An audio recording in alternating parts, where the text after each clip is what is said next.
Sean Cowan here from the Wolcott team alongside James Lowen from the Lowen Group Mortgages. We're chatting right now about the stress test come January. Right. All right, so let's get right down to it.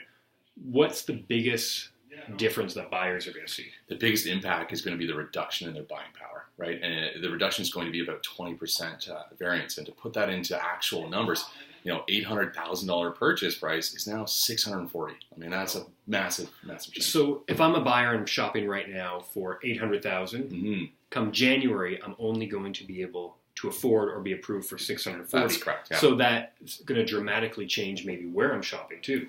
Absolutely, yeah. I mean, the key part to know on that regard is as long as you've entered into a purchase and sale agreement in this year, okay? So we can close in January, February, March. Those are all fine things, right? It's just as long as you've got a signed agreement before the end of this year. Okay. And keep in mind, lenders sometimes impose these rules a few days earlier.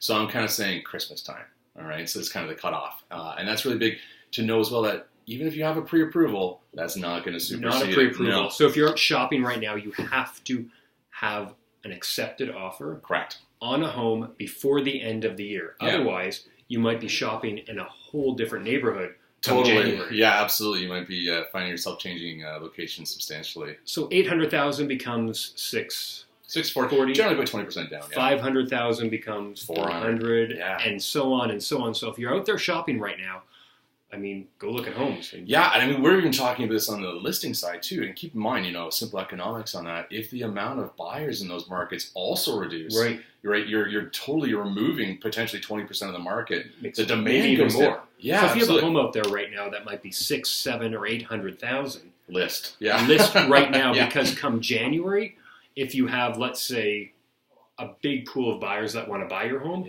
that pool is going to be reduced dramatically. Exactly. So therefore, who knows what's going to happen? Home sales or price of homes might come down. Yeah, I mean, economics 101, right? Holding things constant, a decrease in demand causes a decrease in price. So stress test, if you're out shopping for a home and want to get the most bang for your buck and have your money go the farthest, start shopping now and make an offer and a deal before the end of the year. Bingo.